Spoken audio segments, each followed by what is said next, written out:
My name is Rachel Cole, and I grew up believing that family was supposed to be about love and fairness, but when money got involved, I learned how quickly that illusion can shatter. My grandmother, Margaret Cole, was the heart of our family. She raised me when my parents were too busy chasing their own ambitions. Her house was more than a home. It was where I learned to bake, to garden, to dream. When she passed away, it felt like the light in our family went out. A week later, my aunt called to tell everyone there would be a will reading. I assumed I'd be invited. After all, Grandma and I were close. But the day before the meeting, I received a message from my cousin Laura. "Hey, just so you know, Mom says it's best if you don't come. You're not really part of the main inheritance stuff."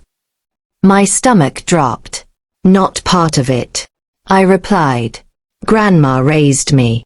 Laura sent back a shrug emoji. "It's just what Dad said. It's for family only." I sat there staring at the screen, realizing what that meant.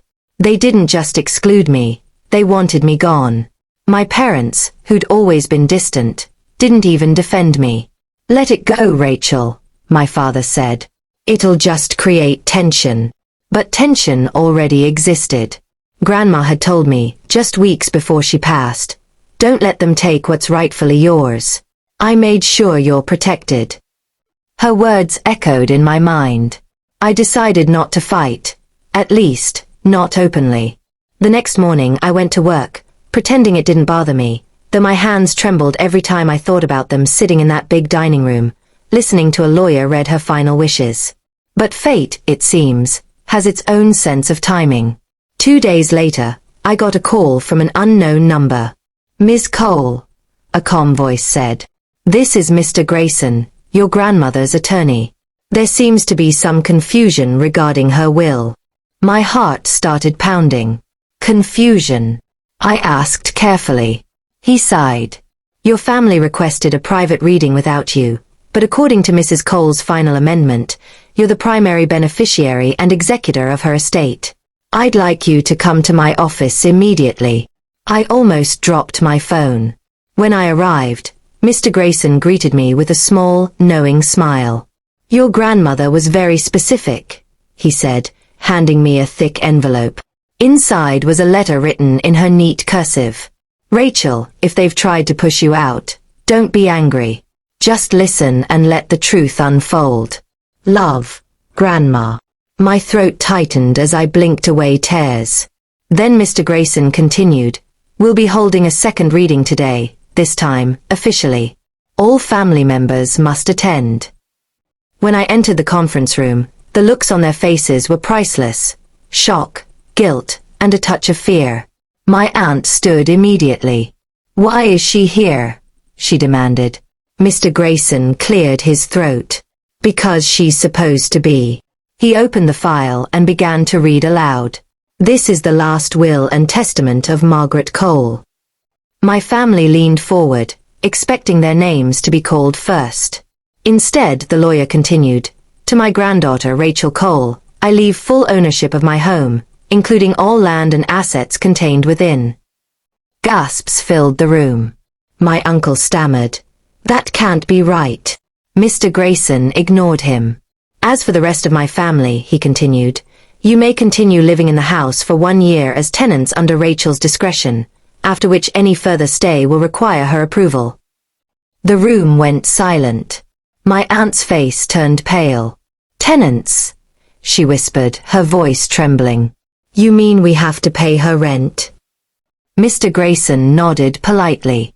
"That's correct. Mrs. Cole's will is legally binding." My cousin Laura slammed her hand on the table. "Grandma would never." "She did," I said quietly. "She told me to let the truth unfold." My voice didn't shake this time. It felt like the years of being dismissed, ignored, and treated like an outsider were finally over. My family started arguing, voices overlapping, blaming one another for not checking the documents. I just sat there, calm, letting them unravel. When the lawyer finished, he handed me a set of keys, Grandma's old brass ones. "It's officially yours, Ms. Cole," he said. "Congratulations." I thanked him and stood. As I turned to leave, My aunt's voice cracked behind me. Rachel, wait. Maybe we can work something out. I stopped at the door. I'm not throwing anyone out, I said softly. Grandma wouldn't want that. But things are going to change. You wanted me excluded, remember? Now you'll have to live by the rules you created. They didn't respond. The sound of silence was louder than any apology. That night, I walked through Grandma's house alone. The air smelled like her lavender candles. Her favorite rocking chair creaked softly in the corner. I touched the walls, whispering, "You did it, Grandma. You gave me back my place." A week later, I set fair rental terms for everyone. Nothing cruel, just enough to make them understand responsibility. Some moved out immediately. Others stayed, quieter and more polite than I'd ever seen them. As for me, I planted a small rose garden in the backyard, just like Grandma had always wanted. Sometimes I sit there at sunset, sipping tea, smiling at how life turned out. My family banned me from Grandma's will reading, but the truth didn't need my presence to speak. It found its way to justice all on its own.